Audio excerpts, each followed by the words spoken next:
Breaking news మంత్రి పొంగులేటి మీడియాతో chit-chat చేశారు. మంత్రి కొండా సురేఖ ఇష్యూ టీ కప్పుల తుఫాన్ లాంటిదన్నారు. కొందరు ఏదో అయినట్టు చూపిస్తున్నారని, పార్టీలో ఇలాంటివన్నీ సహజమన్నారు. త్వరలో అన్ని సర్దుకుంటాయన్నారు.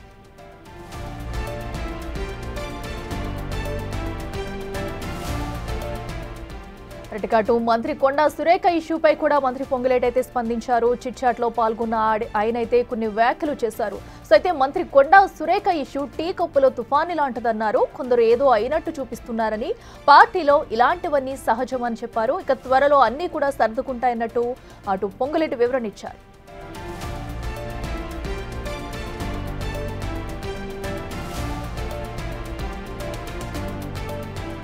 మరింత సమాచారం మా ప్రతినిధి వాసు అందిస్తారు. వాసు, చెప్పండి. అటు కొండా సురేఖ ఇష్యూకు సంబంధించి కూడా పొంగులేటి అయితే కీలక వ్యాఖ్యలు చేశారు.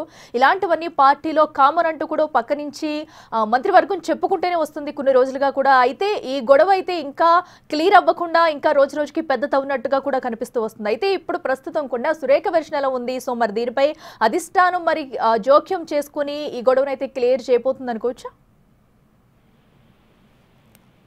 కొండా సురేఖ వివాదానికి సంబంధించి పొంగులేటి శ్రీనివాసరెడ్డి కీలక వ్యాఖ్యలు చేశారు. మీడియాతో చిట్చాట్ చేస్తూ కూడా ఇది టీ కప్పులో తుఫాన్ లాంటిదంటూ కూడా ఆయన కొట్టిపారేశారు.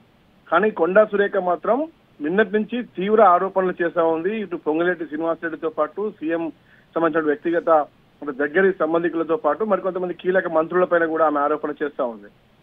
అయితే దీనికి సంబంధించి కూడా అధిష్టానం ఇప్పటికే చూసాం మనం.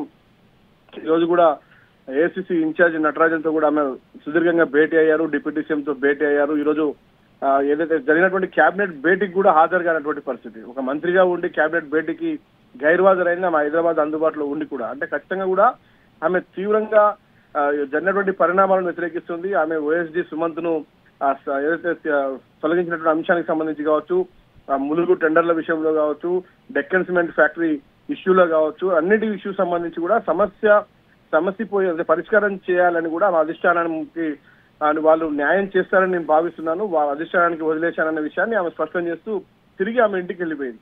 కానీ పొంగులేటి శ్రీనివాసరెడ్డి కేబినెట్ లో జరిగినటువంటి నిర్ణయాలపైన మీడియా సమావేశాన్ని ఏర్పాటు చేసి ఆ తర్వాత మీడియాతో జరిగినటువంటి చిట్చాట్లో కూడా ఆయన కీలక వ్యాఖ్యలు చేశారు. ఇది కొండా సురేఖ వివాదం అనేది కూడా టీ కప్పులో తుఫాన్ లాంటిది. కొందరు కావాలనే సముద్రంలో తుఫాన్ లా ఇది క్రియేట్ చేస్తా ఉన్నారు. పార్టీ అన్నాక ఇవన్నీ కామన్, ఇవన్నీ సమస్యలన్నీ కూడా సమస్య పోతాయి, పెద్ద ఇబ్బంది ఏం లేదన్నట్టు కూడా ఆయన చాలా సింపుల్ గా కొట్టిపారేసిన పరిస్థితి కనిపిస్తుంది.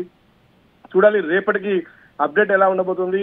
అధిష్టానం సీఎంఓకి సంబంధించినటువంటి మధ్యలో ఎలాంటి సయోధ్య కుదురుస్తుంది. ఈ యొక్క కొండా సురేఖ వివాదానికి సంబంధించి ఒక ఉత్కంఠత కొనసాగుతుంది. కొండా సురేఖను బర్తారఫ్ చేస్తారా లేదా ఆమె రాజీనామా చేస్తారు? ఎందుకంటే ఈరోజు అధికారిక నివాసంలో కూడా ఆమె వాహనాన్ని, ప్రభుత్వం కల్పించినటువంటి వాహనాన్ని యూజ్ చేయకుండా కేవలం తన కూతురు వాహనంలో కూడా బట్టి నివాసానికి మరోపక్క నటరాజన్ ఇంటికి కూడా వెళ్ళినటువంటి పరిస్థితి అయితే మనకు కనిపిస్తోంది.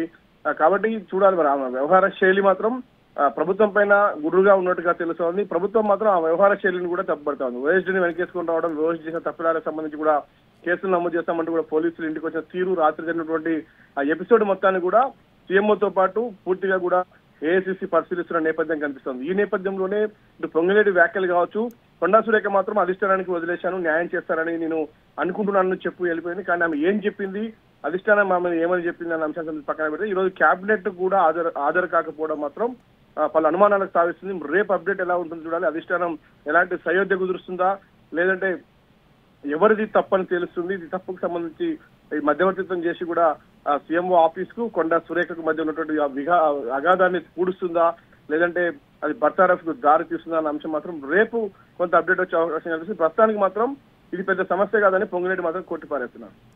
వాసు, అయితే ఇటు కేబినెట్ భేటీకి కూడా హాజరు కాకపోవడంపై కొండా సురేఖ అయితే ఏమైనా వివరణ ఇచ్చే అవకాశం ఉంటుంది అని అనుకోవచ్చా? సో ఎందుకంటే ఒక పక్కన అంతర్గత విభేదాలు చోటు చేసుకుంటున్న వేళ సో ఎవరి వెర్షన్ వార్తన్నట్టు కూడా చెప్పుకొస్తున్నారు. మంత్రివర్గం ఏమో చాలా లైట్ తీసుకుంటుంది ఈ ఇష్యూనైతే. మరి రేపు సురేఖ ఏమన్నా అటు మీడియా ముందుకు వచ్చి ఏమన్నా మాట్లాడే అవకాశం ఉంటుంది అనుకోవచ్చా?